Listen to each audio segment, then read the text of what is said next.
Hey, Assalamu alaikum warahmatullah. Welcome to another episode here on the Sunni Defense. Today I've got Hassan with me, alhamdulillah. It's been a while, Hassan. Assalamu alaikum. Wa alaikum assalam wa rahmatullahi wa barakatuh. Inshallah, we're going to be, Ahan is going to be joining us soon, inshallah. We're waiting for him as well. Hassan, mashallah, it has been quite an eventful week, hasn't it? Naam. It has. Mainly with the whole Azhar Nasr thing, and mashallah. We've gotten how many? We've gotten um it's like 4,100 views from that, which is يعني quite a large number in such a short amount of time. Well, mashallah. Hopefully that video is gonna hurt his credential and destroy his credential. I already had on. I mean, among Muslims, he has no credential, anyways. But I mean, you know what I mean. Even among his own followers. Yeah, subhanallah. And for those who are some folks were asking in the comments section, how did we come across this? And it's quite simple, really. As Muhammad Tawheed says in his video, it was an anonymous tip. Someone just emailed us saying that, hey, check it out. I found Azhar Nasr um, ripping off Nouman Ali Khan. If you guys haven't seen it yet, do check out that video. It's on our channel, and it's quite an enjoyable video. Hassan, mashallah, today we're just having a general Q&A, and folks, in the comments, if you have any questions about Shiism, please go ahead and ask. Our time is dedicated to you guys. We're going to be on here for around an hour, and inshallah, we're here at your service. So Hassan, have you started reading up on Kamil Ziyarat? I remember that you were quite excited. You were really Come, interested about getting into that. before I comment on Kamal Ziyarat, let me start in the name of Allah. Bismillah. Alhamdulillah. Wassalatu wassalamu ala Rasulillah wa ala alihi wa sahbihi wa man wala. And sent my salam to all our viewers, loyal fans. And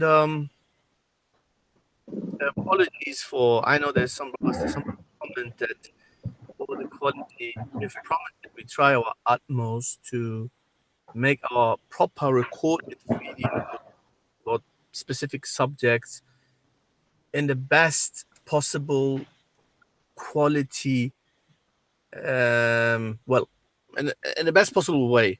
But these hangouts, for example, the Saudi petrol dollars and the pipelines, they haven't connected it under my house yet. So I do more than one job. Alhamdulillah. So I just finished work. I just finished teaching, and actually I have to do now another job after this. So I'm, as you can see, I'm literally in my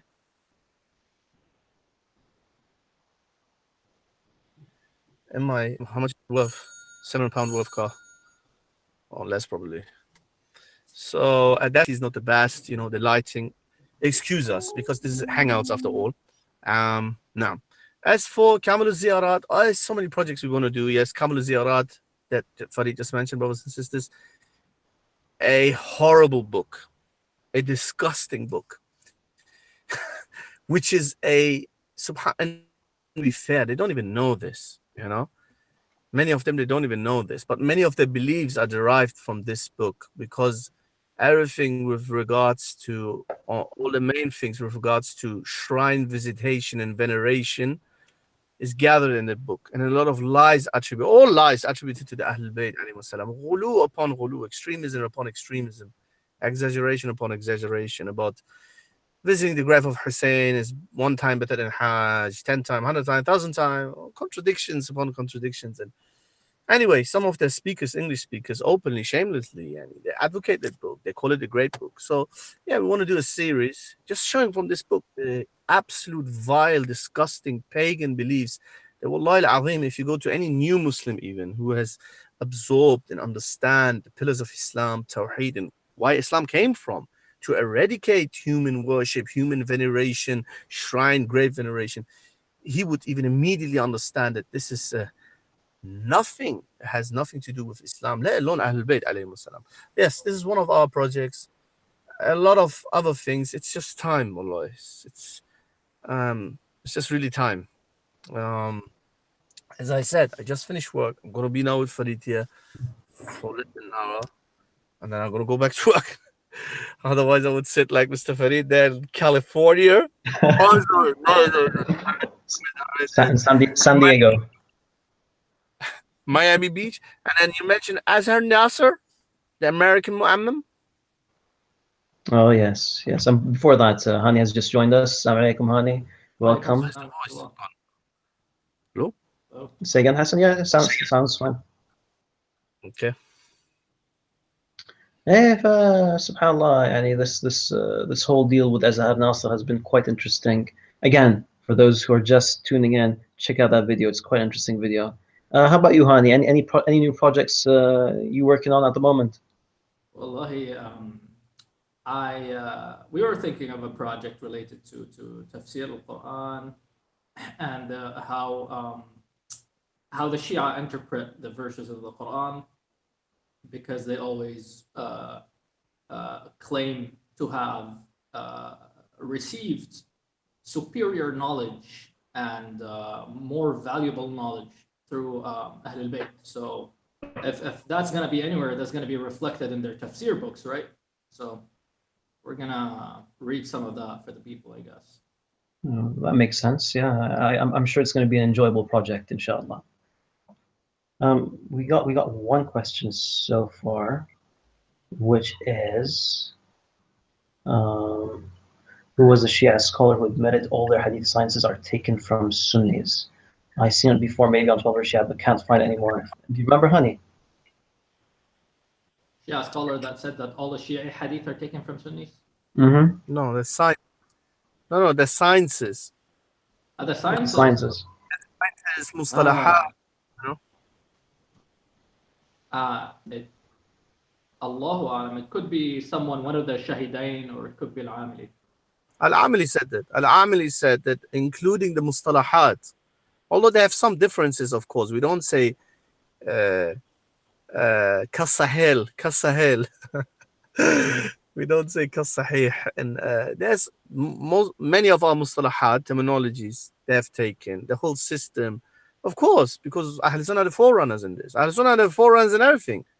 حفظ القرآن, إعراب القرآن, in lugha, language, grammar, hadith, rijal, and everything. So that's nothing shocking, really. Anybody who, that's a true statement what the brother read. I advise him to go to the Twitter page of brother Shia Critic. He just posted this 2 days ago, I think. I saw it. Al-Amili, nam.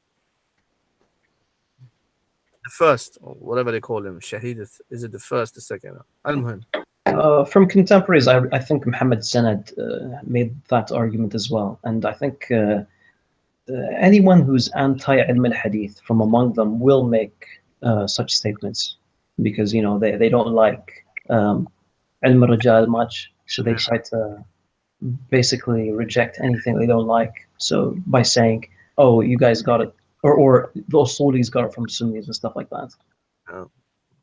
No, they try to masquerade themselves as balanced, you know. Yasir Habib as well. He says, no, we don't reject Ilm al-Rijal, but we reject the worship of Ilm al-Rijal as the Sunnis, Bakri, Salafis do. Not everything is about the Sanad.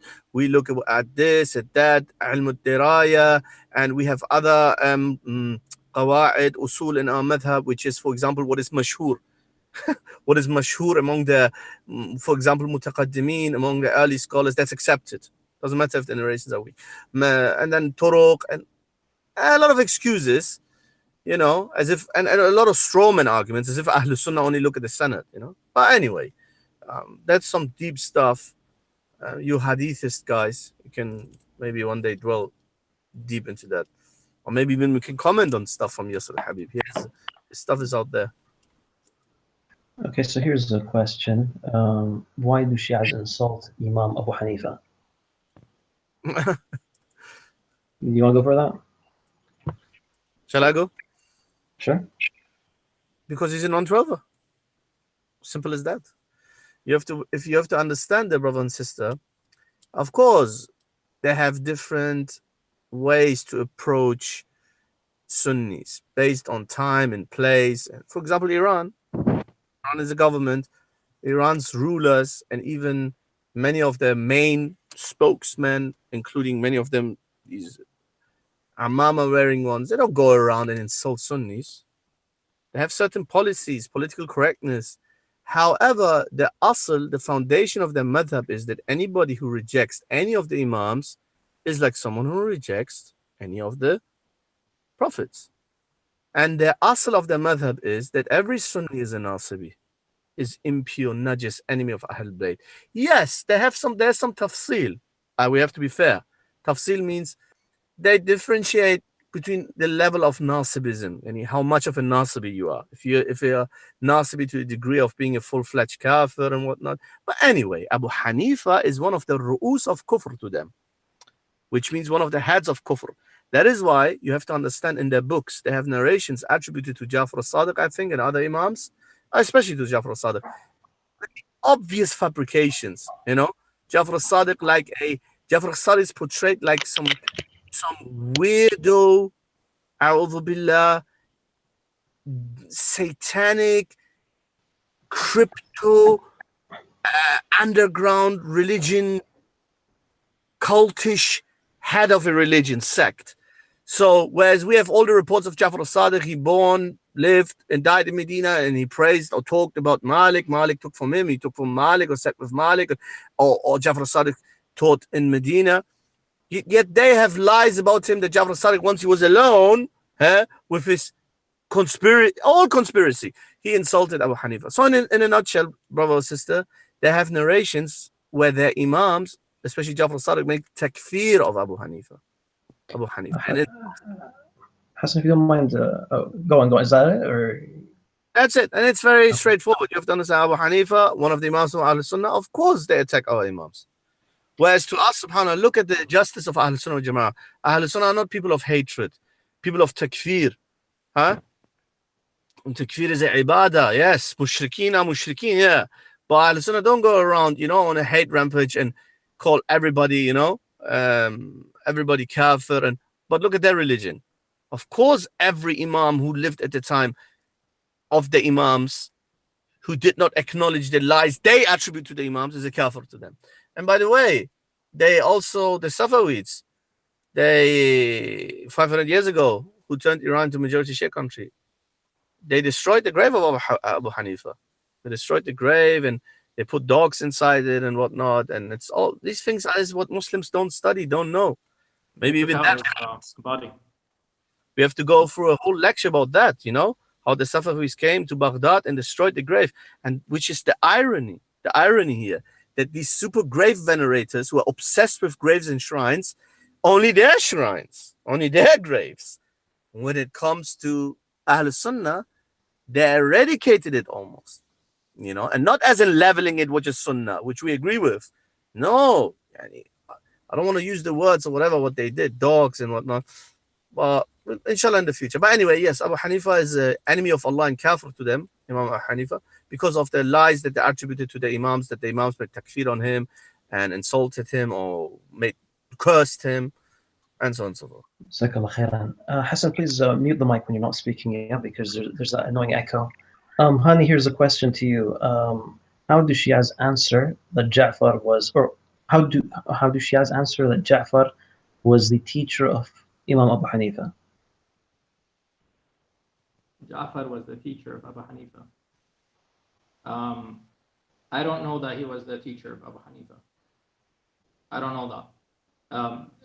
Teaching is usually established if a student is taking hadith from a teacher directly. And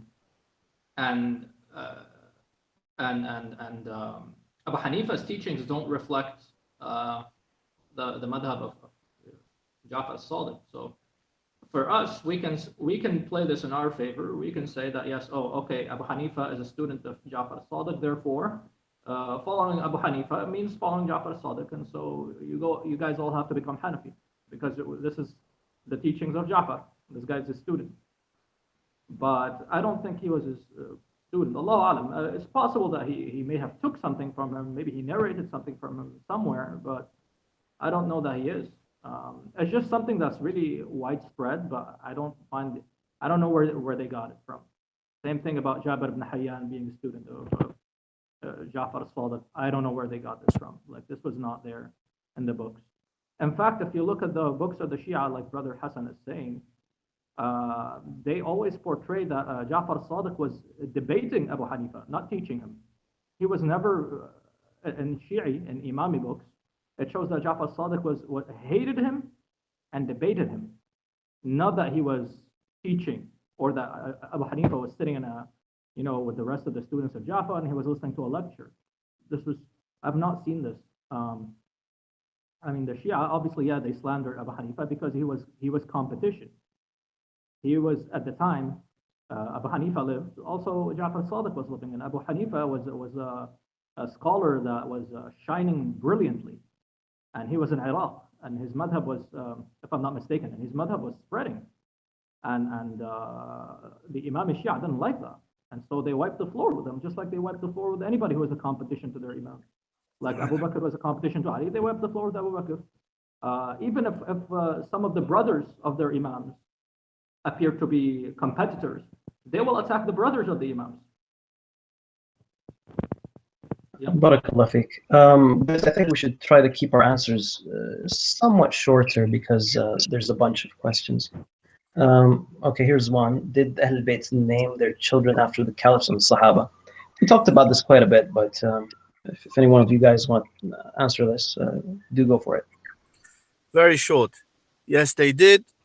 Shia will come with tons of nonsensical excuses like these names were normal back then. Well, they're still normal amongst more than 300 million Arabs and more than 700, 800 million non-Arab Muslims in the world.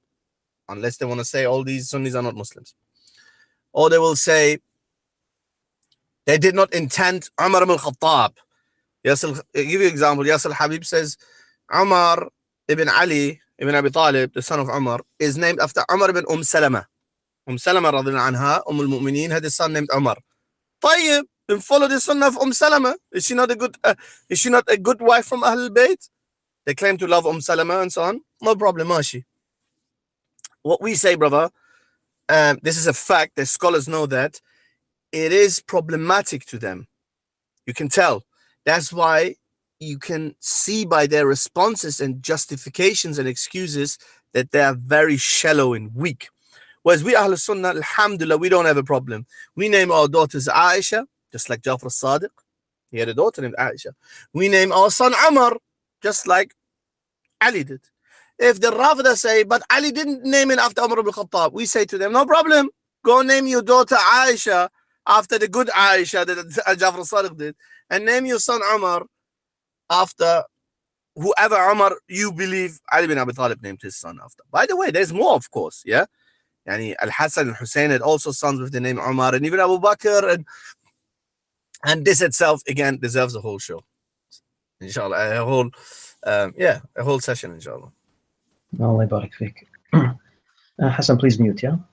Okay. Why do Shia claim that they have true Islam when they don't even have their own silsila for the Quran and their hadith books have almost 0% prophetic sunnah? Ali? That's weird. They don't know what sunnah is. I mean, they portray themselves as true Islam because they want to say that we are right and all of our opponents are wrong. So this is natural that they're going to say that they're true Islam. And yes, their books do not contain sunnah. I went through Al-Kafi, all of it, and the research is on the website. And I tried to find the hadith of the Prophet ﷺ, and they were minimal. And whenever you find them, they're usually weak or disconnected chains. And you don't get much. I think it's like a 1-2%. How many percentage was it? I forgot. It was a really low percentage, so barely anything. The authentic, yeah, it was quite a small number, but there was a decent amount of prophetic narrations, but I recall them like the vast majority were weak. Yeah, and by the way, they're repeated. I didn't count the ones that are repeated. I see. Meaning, I'm not factoring in that the fact that there's repetition.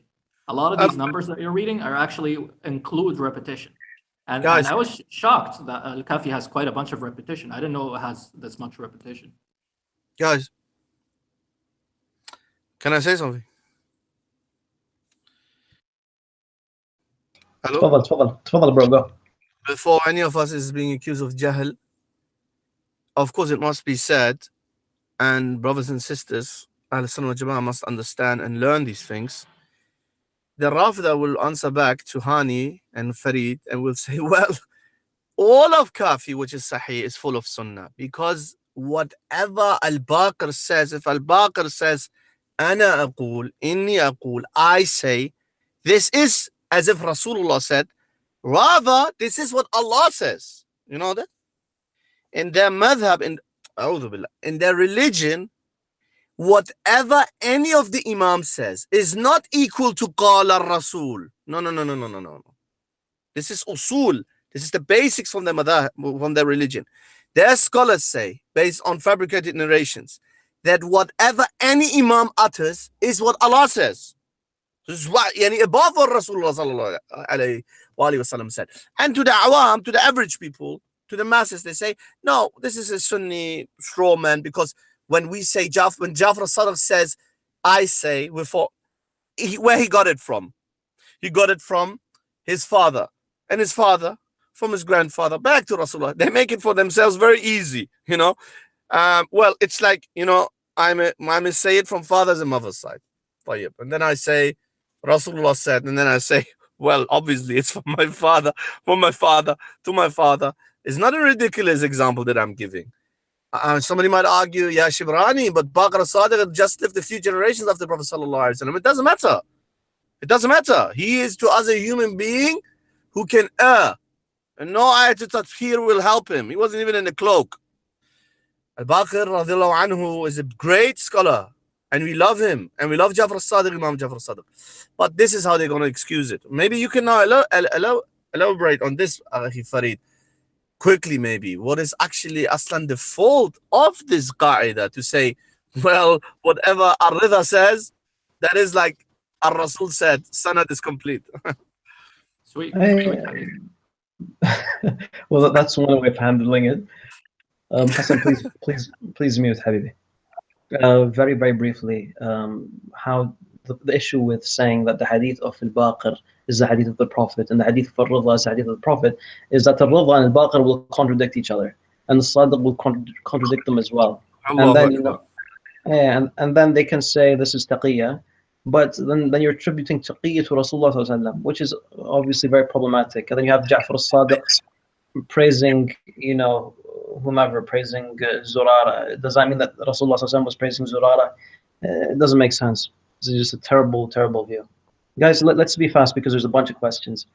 How do you answer the delay of 6 months by Imam Ali radiallahu anh in giving bay'ah to Hazrat Abu Bakr Siddiq radiallahu anh? Can I answer that one? Sure, go for it. Hassan, mute. There was no delay. He gave him a bay'ah. The delay was not 6 months. It's more accurate to say the delay was not 6 months. The delay was on the same day. Ali ibn Abi Talib and Zubair and maybe a few others were gathered in Fatima's house, and they were consulting among each other as to what steps they should take. And Abu Bakr was taking the bay'ah in the masjid. And then Abu Bakr sent after Zubair, and Zubair came and he gave bay'ah. And then Ali ibn Abi Talib came and gave bay'ah. And then during this period of 6 months, which Fatima alayhi salam, she was sick, and then she passed away. And Ali was terribly preoccupied. And until after that, Ali noticed that the people were not, too happy with his performance, in the sense that they didn't witness him giving the bay'ah. And then there was these tensions between Abu Bakr and Ali ibn Abi Talib due to the matter of the inheritance. So Ali and Abu Bakr then talked about it after 6 months, and Ali told him that he would give him a public pledge in front of everybody. So Ali renewed his pledge after 6 months and praised Abu Bakr openly. And this is a hadith that the Shia quote. The hadith about the 6 month delay is the same hadith that says that Ali praised Abu Bakr as-Siddiq and basically established his right and gave him bay'ah and so this hadith should not be quoted by them. This does not serve their purpose in the slightest. All right, carrying on. Jazakallah khairan. Carrying on. Hassan, please mute Habibi. I know you're ready. You're ready to answer whatever is coming. Please just give us a sec. Are you guys planning to make any videos for youngsters specifically? Perhaps simplifying key concepts and differences between Sunnis and Shias. I really want to be able to talk to my Shia friends at school and understand their thinking, so perhaps they can be guided and come away from what they've simply been taught by their parents. We're open to it, inshallah. If you have any suggestions as to which subjects you'd like us to tackle, you can always message us here. You can message us through the 12-verse Shia Twitter account. Yeah, so if you have any ideas in specific, do get to us. Carrying on. Guys, I listened to a lecture of Imam Umar Sulaiman, and he said Ja'far al-Sadiq was a person who Imam Abu Hanifa learned from. That's where I got it from. Okay. This already answered. You can later watch the clip. All right. This is connected. What about the statement of Abu Hanifa? But had it not been for 2 years under Al-Baqir was Sadiq, I would have been ruined. Guys? Beautiful. That's my turn. تفضل. Dear brother, subhanallah. This statement in Arabic, as far as I know, it goes like لولا جعفر لهلك النعمان. لولا سنتان. Oh, لولا سنتان, yeah? If it wasn't for the 2 years with Ja'far, right?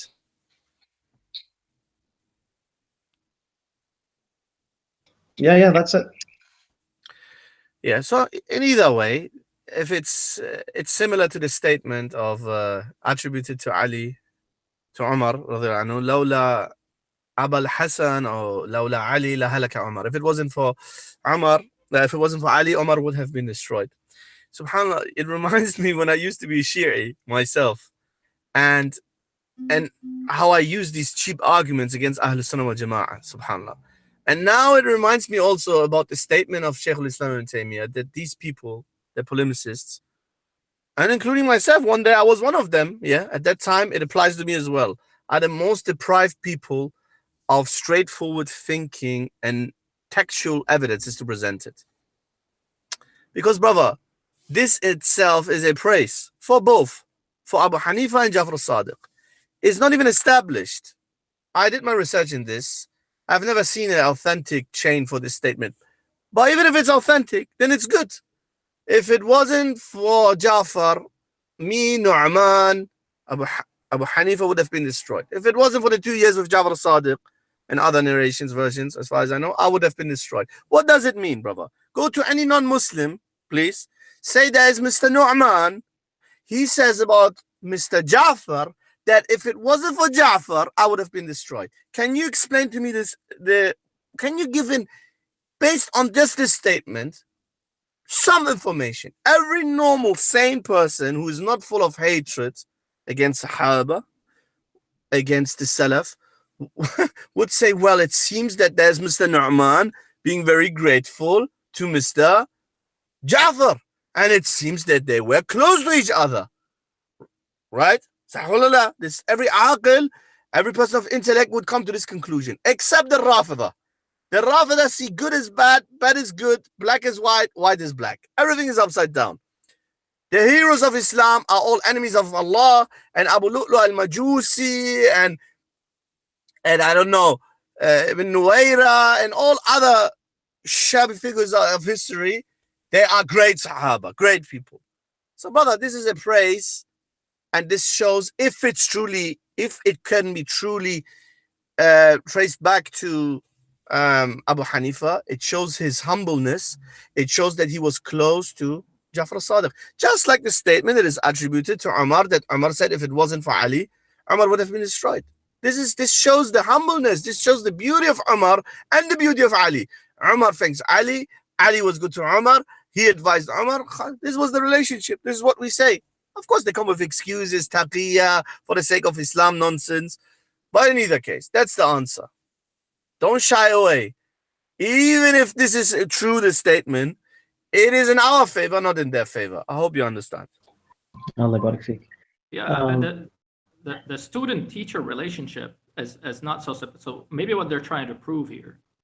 Again, I don't think this is authentic, but let's assume it's authentic. All right, we have no issue with it. Again, as we said, there's what Brother Hassan explained was very accurate, and there's also, if you read into it more, it seems to be saying that in 2 years, Ja'far Sadiq taught Abu Hanifa things that saved him from destruction. Destruction is what?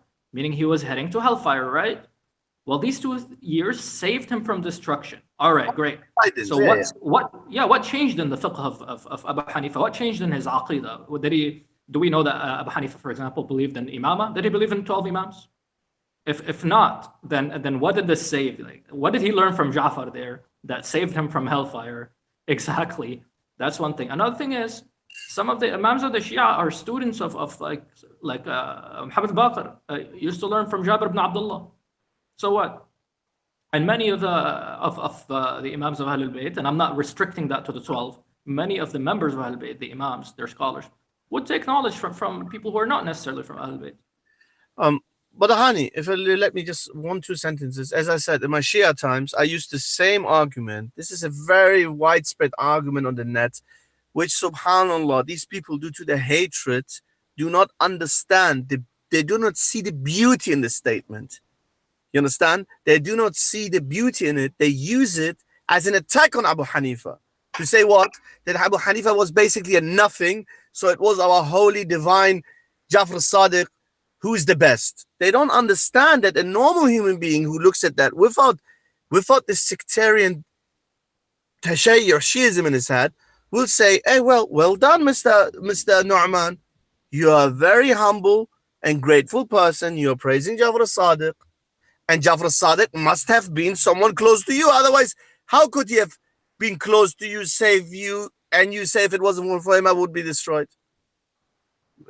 You see, but as I said, there's many other examples where they see, subhanAllah, pure evil and beautiful statements. Pure evil. There's many examples. Like, for example, when Umar radiallahu anhu and Abu Bakr say, I wish I would have been this, I wish I would have been, because for the fear of akhirah, for the fear of death, they use it against him. Umar wished to be this, he used to be this, he used to be, I don't know, non-existent. They don't see, they see only evil. Because it's the bias. This is the bias and the hiqat, the grudge and hatred. No, that's it. All right, because we got a lot to go through, guys. Sorry. Okay, so do 12 verses consider Umar bin Abdul Aziz a nice kafir or a misguided nice Muslim? I have no idea. I mean, it seems like he was a nice kafir, I think. But anyone? Umar bin Abdul Aziz was a kafir? Says who? No, I'm asking, according to Shias. Of course he's a kafir. Okay. So he was a nice kafir. He was a nice kafir, right? Not a misguided nice Muslim. No. This is a big misconception. These people have to listen a little bit to Yasir Habib, as he correctly says. Everybody who sat on the throne of Khilafah during the times of the Imams, and even after the Imams, even right now, is a Taghiyah. Is a Taghiyah, is a transgressor, is a tyrant, is a kafir, is a passive homosexual, a'udhu billah. Baba, Rafida have narrations attributed to the Imams. Look at this disgusting religion we are dealing with. And then they say, why are you emotional? Why are you so emotional? Look at this filth we are dealing with. And wallahi, when I say this, I don't want to hurt brothers, Shia brothers. They are the first victims who have to free themselves from the shackles of these mu'ammimin, of these tireheads, of these zanadiqa, of these heretics. I repeat, they have narrations attributed to the Ahlul Bayt and they believe in it. They give lectures about that. That any caliph during Islamic history who referred to himself as Amir al-Mu'mineen is a passive homosexual. Why? Because they say the Imam said that this is the title only for Ali bin Abi Talib. And not even the other Imams. No. Amir al-Mu'mineen is only for the Imams. Only for Ali bin Abi Talib. Anybody who refers to himself as Amir al-Mu'mineen is a passive homosexual. So to them, Umar ibn al-Khattab, Umar ibn al-Aziz, there's no difference. It's just Umar is a shut in kufr to them, more severe in kufr. So brothers and sisters, learn these things. They're very basics to these people. Okay, brothers, it's very simple.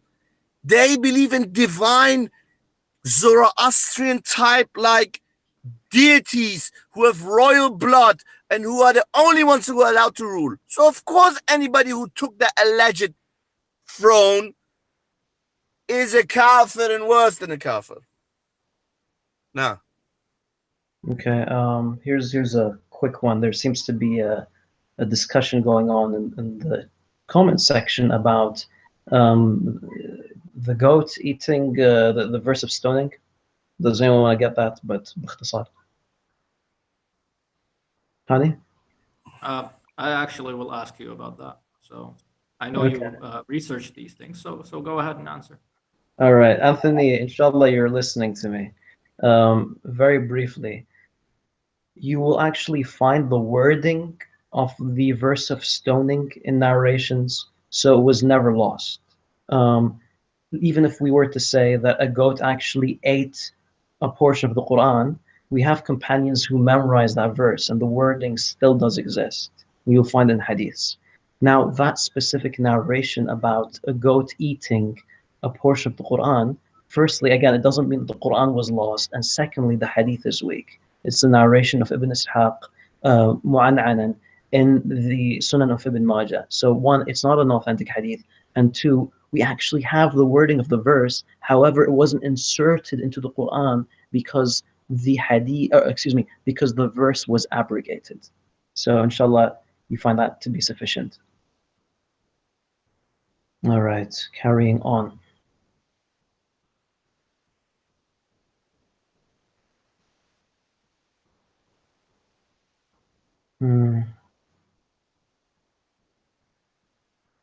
Mashallah, it's quite a lengthy discussion in the comment section about this. Well, this is where you should moderate to say that this is mainly for asking questions. We're not going to entertain a debate now, right, about this. Right. Someone's asking, can you guys refute the Quran only Muslims? We personally, anyone?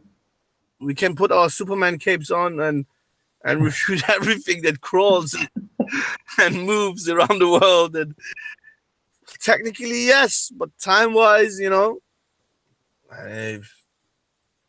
it's demanding. It's demanding. As I said, and I repeat, please, Saudi embassy, the pipelines are still not finished. The pipelines are clogged. The pipelines are clogged. They need to unclog the pipelines. Yeah, Allahul Musta'an, Allahul Musta'an. Or if I would be a Shiite, I would say, oh, Imam Zaman. So anyway, no, it's demanding. It's a lot of. It depends. It depends, Annie. It's an oppressive view.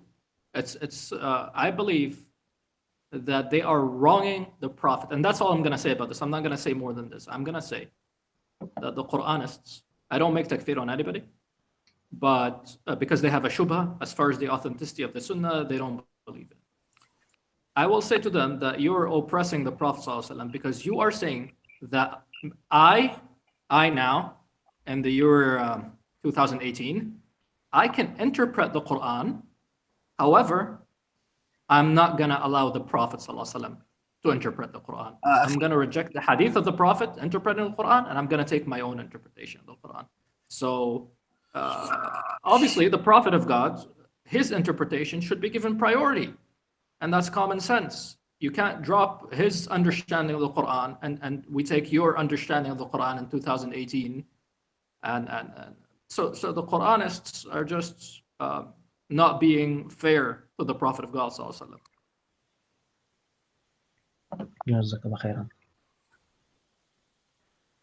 it seems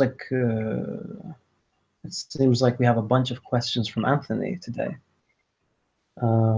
One is about, why didn't the Quran have dots when it was first written? Why didn't the Quran have dots and vowels when Uthman had written it? We could get into that. Do you guys want to get into that or not really? I actually Wow. teach that. I actually teach that to my students. تفضل حسن. Why the Quran has dots? It's very simple. Very simple. The reason is, dear brother, Quran is an oral tradition. Quran is an oral tradition. That means it was, when it was revealed and taught, it was taught orally. And despite the Arabs having had, and even in the time of the Rasul Sallallahu Alaihi Wasallam, their own script and font, they were not used to be a people who write. There is some examples here and there, and the walls of Mecca were not, but they're not known as a people to, to use script and write. And so the Quran itself was orally transmitted, and the Sahaba agreed, and Ahlul Bayt is the ijma' that it can be made into a book form. When it was made in a book form, the Arabic of that time, back then, that's why when you see the script, Muhammad Rasulullah, when you see this very classical script, can you see how edgy it is and it has no dots? This is because this was how Arabs used to write. The Arabs did not write vowels. They had no symbols for vowels.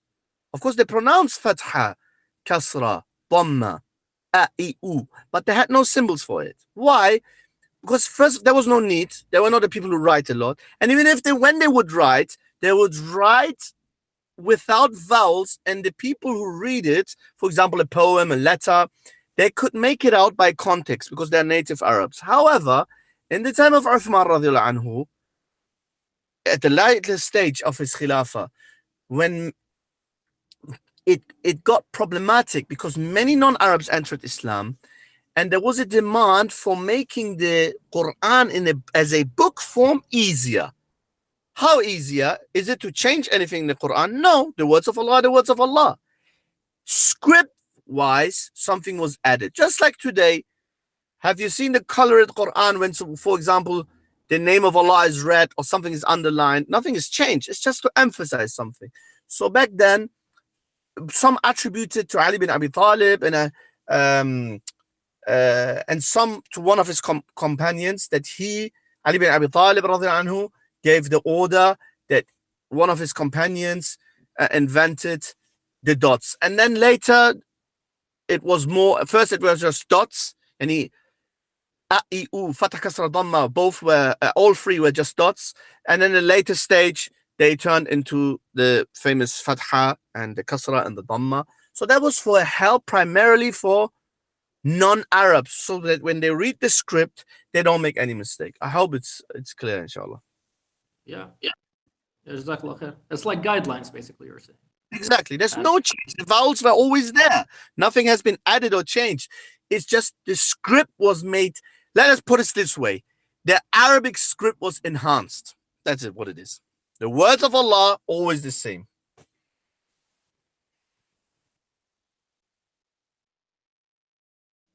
Okay, so can we reject a hadith if it goes against established truth or Quran or basic Islamic principles? If you guys don't mind, I'd like to answer that. I'm not aware of any authentic hadith. We're talking practically speaking. Hassan, if you don't mind, please mute the mic. Practically speaking, I'm not aware of any authentic hadith that downright contradicts the Quran, and there's no way to reconcile between that hadith and the verse. And if there was such a case, then the scholars would look into that and would assume that there was a case perhaps of abrogation or something of that nature, depending on the time in which the context of the hadith was in. So, I don't like to discuss these things theoretically because practically it's quite hard to even find an example of that. One thing very quickly. I don't know exactly which hadith, but there is a hadith, as far as I remember, it was in Sahihain, where a narrator flipped something, some wording, which is against the established usul of Islam. I forgot the example. What I was amazed was that Sheikh Ibn Uthaymeen, a Salafi scholar, commented on this and said that this goes against the usul of Islam. So there must be, it's clearly a word, a fatha, a kasra, something, the narrator must have made a mistake here. So there are some examples, but as Farid said, we don't want to talk without knowledge here, without a specific example. But technically, yes, and that shows the justice of the scholars of Ahl Sunnah. And I've seen it with my own eyes. If there is something against the usul, don't get me wrong, not that, oh, we don't like the hadith, it goes against the usul, we reject it. No. There is some rare examples where Ahl Sunnah scholars, they show the justice and the fairness, and then they say, no, listen, this here goes against the usul. There must be, or they see some ilal, some defects in the chain, or mistake by a narrator. But maybe in the future we can go more into that with regards to this. Okay, so this one's a turba question.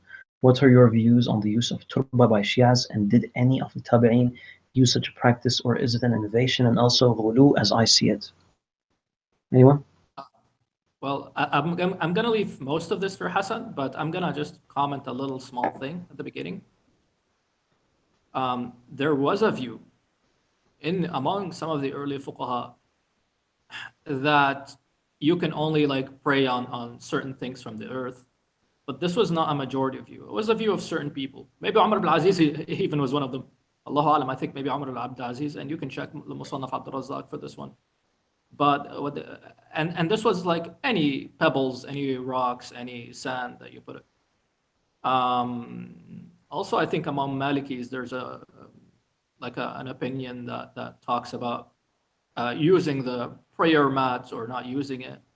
And you have to see why. I remember reading in a Maliki book of fiqh. One scholar said it's because out of he considered the mentality would be, oh, I'm too good to prostrate to God, I'm gonna put a carpet and prostrate on it, so because I don't want to dirty my forehead or something like that. I think he viewed it in that context, and okay, that's understandable. But most Sunnis today view it more as in purity. So we have this prayer mat which is pure. It's not like on the floor where everybody's stepping and all that. So they put this purified and clean prayer mat because of Islam emphasizes on purity and cleanliness. So that's what the Shia of today, however, they're specifically going for sand from the grave of Hussein. And here I'm going to leave for Brother Hassan to comment as well. Yeah, remember when the Rafida team lied upon me, where I made the correct general statement. It was nonetheless correct when I said the Shia believe that you must pray on something that is made of earth. This is a correct statement, statement. It's general, but it's correct. It wasn't a lecture about turba. And now with this introduction, I'm telling you, everything that the Rafida have, even if it has an asl in the Sunnah, note my words, mark my words, even if it has an asl in the Sunnah, like for example praying sadr with the hands open, I myself believe, not just myself, who am I? Imam Ibn Abd al-Barr, great Maliki scholar, said that both is Sunnah, qabd and opening hand. I pray both ways. But I repeat my words and mark it. Anything that the Rafida have, that even if it has a foundation in the Sunnah, asl in the Sunnah, they transgress and exaggerate and turn it into a ugly bid'ah and khurafa. Example, Sunnis have a fair view, they have a whole madhab that believes that sadr, praying hands open and praying arms together, folding arms, is both Sunnah. Rafida went as far as to say what? That's from the Majus. Rafida, with all the Majusi 8 Nuruz veneration, speaking about Majus. They said that the Imam said this from Majus. Sistani and the Maraja say whoever prays with this, like this, folding hand, your prayer is invalid. As with turba to them, some of the Salaf, I've done deep research into this issue. There's some narrations that some of the Salaf, that even when they went on a boat, on a ship, they used to take some pebbles or sand with them. Yeah? So, and then the Rafida, some of the polemicists say, look, there. We say to them, listen, this was done out of their humbleness, and this was normal sand back then. Nobody said, what your madhab says is something different. Your madhab said it's wajib to pray on something that is made of, comes from nature. That's different. That's why when they play with narrations in Bukhari, but in Bukhari, the Prophet raised his hand, sallallahu alayhi wa ole, and then there was dirt there. Yeah, well, why don't you cite the other narration that he put his hand on their cloth? Huh? Yeah, because it was hot. Doesn't matter. In your madhab, it's haram. So their madhab has exaggerated, even in issues which might have or have an asl in the sunnah. And then, as with Karbala, they have went into such an extreme that they claim that the most holiest soil and the best place to put your forehead on, Mecca? No. Medina? No. Karbala. The earth of Karb and Bala. How do I translate this? Karb and Bala. The soil of sorrow and Bala, tragedy and purely negative. Asal the name Bala is negative. And its soil is the holiest soil. Where? When did the Prophet ﷺ said this? Where? And Muslim Imam Ahmad, he said that pray on this. This is mustahab.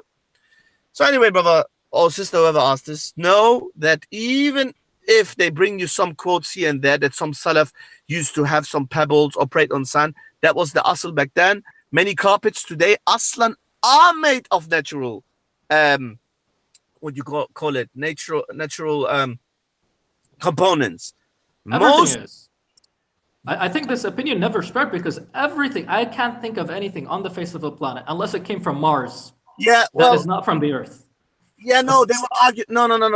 In their fiqh, you have to understand. In their fiqh, the Maraja will argue no. If it's made, it must be straight from the natural source. You understand? So polyester or whatever things that have been chemical came into existence through chemical process. That's not anymore natural. It must. That's why when I used to be Shia, and I said this even in my interview with Muhammad Hijab, and these liars of Rafida all didn't show this. That's why they pray on paper, because paper is like a direct result from wood, yeah? Or they even pray on their fingernails. You know that? When they have nothing, they pray on the fingernail. You know that? If you see something, they pray on the fingernails. If they have no turba, nothing, they pray on the fingernail, because they will argue Adam made from soil. Yeah. But the best thing is turba of Imam Hussein, which is an ugly, disgusting belief in bid'ah. Not because we don't love Imam Hussein alayhi salam, but if we were to exaggerate, and we are not exaggerators, look at the difference between Ahl Sunnah and them. We would say the best soil to prostrate and take with you a hockey-like puck in your back would be the soil of Rasulullah sallallahu alaihi wasallam. But as Ahl Sunnah are not exaggerators, we have neither exaggerated with the soil of the Prophet, nor with the soil of Abu Bakr and Umar, let alone Muawiyah, as these people have done with the family and children and descendants of Ali bin Abi Talib. Jazakallah khairan. Guys who are watching, if you're enjoying this, subscribe, share these videos, check out my Hidden BS series, check out Hani's series, inshallah, coming soon near you. And we're going to go through a few more of these questions very quickly, guys, because we're really running out of time. Why should not Ahl Sunnah use scientific method and logic to go hand in hand with Ijma' Qiyas and learn Quran and Sunnah like the Mu'tazila? Briefly, guys, briefly. This is not about briefly. I don't think this is something you even ask random people on YouTube. This is a question for the biggest, scholars and thinkers of the madhab to ask. So I would advise against actually asking. But it's up to you guys. I give an easy answer. As Muslims believe, the sound aql, the sound intellect does not contradict with the reality and with science. But more important, a believer is what? What is Islam? Islam is to submit.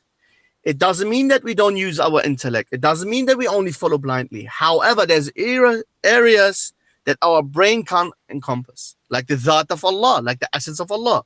So there we make taslim. We make taslim with every order of Allah. So we give taqdeem, we give preference to the naql, to the text, to the nas, to the revelation. We give preference to the revelation. Revelation is preference over our own aql. And this was the mistake that the Mu'tazila fell off. It doesn't mean that we don't use our aql, but there's not one Mu'tazili. There was thousands and tens of thousands of Mu'tazila, and there's still some maybe around today. Each of them has their own aql. Which of the aql is their aql? We say No problem with aql, but text comes first. Our mind is judged by the text of Quran and Sunnah, not the other way around. This is the mistake the Mu'tazila fell in. They judge the text by their own fallible, mortal aql. I mean, I don't think anybody opposes science or the scientific method, but those who are really familiar with science know how science is developing and changing and evolving, and science itself is a matter that is up to interpretation of the scientist himself, how the data is read and all of that. But that doesn't really have much to do with religion altogether. That doesn't even have much to do with religion. No, it's not about scientists, Brother Hadi. What they mean, I know what the shubha is. What they mean is, for example, they see a text, they see a belief, a hadith, a ayah, and this goes back to Fakhruddin al-Razi and other mutakallimun, who said that we give preference over our aql. My aql can't understand this, can't accept this, so I have to change here. I have to give it a different interpretation. Whereas Ahl Sunnah wa Jama'ah do not reject aql, do not reject the intellect. However, they always give preference over the text revelation, which makes this is actually pure logic. This is the logic of a believer. A believer says, I give preference over the text. Ibrahim alayhi salam was about to slaughter his son. It doesn't matter if at that moment to his human brain, it's not the most sensible thing to do. But he gave preference over the text order from his Lord. It's very Quranic and simple and not complicated. It's only if your heart is closed, click, and the illness of i'tizal and rafth and jahmiya goes into your heart, then only Allah can help you. For the simple believer, and simple, I don't mean ignorant, non-educated. I mean with a pure heart, with a simple heart, approach to the deen, he will understand it. And may Allah guide you and us to the straight path. All right, so this question's for you, Hassan. Why do you think the Safawi Sufi order converted to Shi'ism, and did the Ahl Sunnah revolt in Iran? Did the Ahl Sunnah revolt in Iran during the reign of the Rafida? Oh, long topic and very, very short. The Safavi order, the Safavi clan, they were, before they converted officially to Shi'ism, they were semi-Shiites anyway. And that region, historians mention that. That's why historians and the scholars of Ahl Sunnah say, at-tasawwuf bawabatu tashayyur. Sufism, and please, nobody quote me wrongly, Sufism, traditional Sufism, tazkiyatun nafs is an Islamic Sunni science. I don't reject. However, the extremist form of it, the batini form of it, esoterical form of it, bid'i form of it, was widespread in that region of Anatolia and Persia. So, what you call it, the ground was ready. The ground was ready. That's why you see most converts to Rafidism are extremely ignorant people of Quburi background, like Tijani Samawi. He's from one of the most biggest, the Tunisian guy, extreme forms of Sufism from Tunisia. Or Yasser Habib always shows off with his converts from Egypt. There are people who are already in Qahira, in the mosque of Imam Hussein, call upon Imam Hussein, in the name of Sufism. So of course, he changes Sidi Baba Fulan and Abdul Qadir Jilani with Al-Kadhim and Fulan. This is the thing. So they converted to Shiism. They were already semi-Shiites. It is because the extremist form of Sufism, the extreme form of it, is a gateway to Shiism. And anybody who has some experience and compares, you can see it very clearly. Hassan, someone's asking you how many Sunnis are there in Iran. Any idea? Well, officially, the latest sources and old CIA sources, when you go to the website, claim 9. I've seen here and there the Iranian government acknowledging 9 to 10%. But as a very basic qaida, remember, not just Iran, also Sunni states, so-called Sunni states, do that. Minorities are all often suppressed and downgraded, undermined. So the number of Sunnis in Iran is, according to independent resources, Sunni sources, independent sources, Sunni, also Sunni sources, way above 20%. But even if it's 10%, 10% of 80 million is at the very least 8 million, but which doesn't make sense because most borders of Iran are majority Sunni. It absolutely doesn't make sense. I've seen some some statistics from like the 80s. They claim 3%, 4%, 1%. It's a joke. The thing is, you have to know about their brothers and sisters, oppressive regimes downplay the number of their minorities. Same with Iran. They claim that we are 9 to 10%. We believe that we are at the very least 20. Some go as far as 25, 30. But I believe personally, my research is at the very least 20%. All right, Jazakallah khairan. Shadi seems to be on. If you guys want to say salam to Shadi. Salam alaikum. Yeah, he likes to go in the comment box. Rifak. All right, let's see. Anything else? So that now that the Shadi is there, he's part of the gang. You know, some of our mukhalifeen, yeah, some of our opponents. Shadi just brings out the worst in you, man. All right, go on. Some of our mukhalifeen, some of our opponents who we challenge, ask for debates, like for example this Hassan al-Qadri, brother sent me screenshots telling me, link me, you know, and this guy, he like his own people is paranoid, you know, they think people stalk him. What do you call it in English when somebody talks to himself? What do you call it? What do you call this illness? When somebody You mean schizophrenia? You mean? Or... anyway, this guy makes like you know, smirky, you know, comments here and there about me, you know. Yani this Rabbi hasn't figured out, or shall I say it with correct makharij outside of Amir, this Rabbiyun. This Rabbi constantly says, oh, this Rafida Terminator who has terminated nobody. You gonna wish. Ya Rabbi, ya Miskin. Rafida Terminator was never the channel's name. He means anti-Majus. It was a temporary URL. The project was always called Anti-Majus. And Anti-Majus is not mine, was not mine. I have not the honor to be the owner of Anti-Majus. It was started 2007. I have translated some stuff for Anti-Majus. And wallahi, if it was mine, I would write it on your forehead. I would tattoo it on your forehead. Tattoos are halal in your religion. So Anti-Majus was always called Anti-Majus, not Rafida Shredder Ya Rabbi. It was always called Anti-Majus for a short time because your coward brothers in Shirk flagged the channel. So the channel was took down, and for a short time, the owner of the channel named it Rafida Terminator. Tayyib.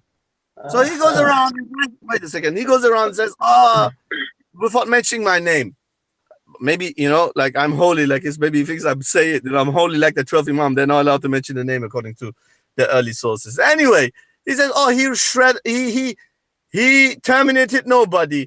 Oh, we like what did they call, what was in the screenshot, Akhi? The 12 Shia team, the 12 what? Instead of going to the cellar, caveman, basement of Imam Zaman, invoking him, be a man. You don't want to debate me. Debate Hani. Debate Farid. All of them are not good enough. Yani, what do you want? Who do you think you are? Who do you think you are? Anyway, I had to let this out. This is an open session, Akhi. Let me a little bit. Therapeutic. All right, here's another question. I heard one of the... I can get my message across as well. Yeah. All right. Farid, I will be getting off soon. I don't know if this will be the final question or not. All right. Inshallah will be. We have to end. We have to end in like 4 minutes or something.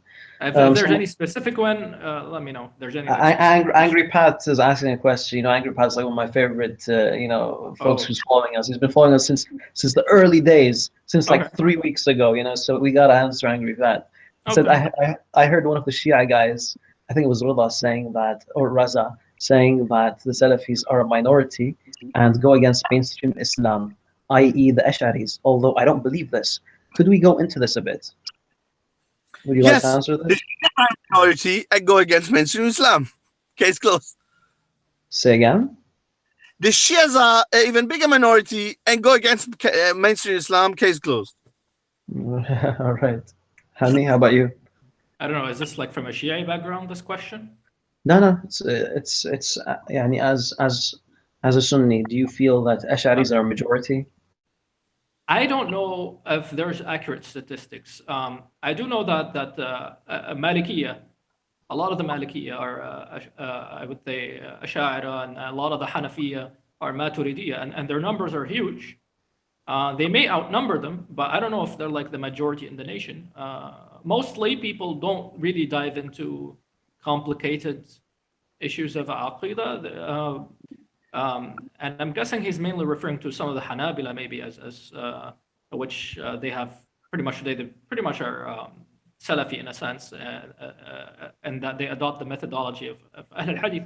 And the methodology of Ahl al-Hadith it was always a famous madhab. It was always a solid madhab, and they have a really good representation, and their arguments are strong. However, as you know, Ahl Sunnah, there's a part of them are traditionalists, more Ahl al-Hadith types, and a part of them are mutakallimun, more who go into issues of kalam and philosophy and theology, like the Ash'aris and Maturidis and whatnot. So that's all of these madhab are there. But just because like a madhab, like let's say they outnumber another madhab, that doesn't mean that they're the correct madhab or anything. This is not a good way of measuring or judging things.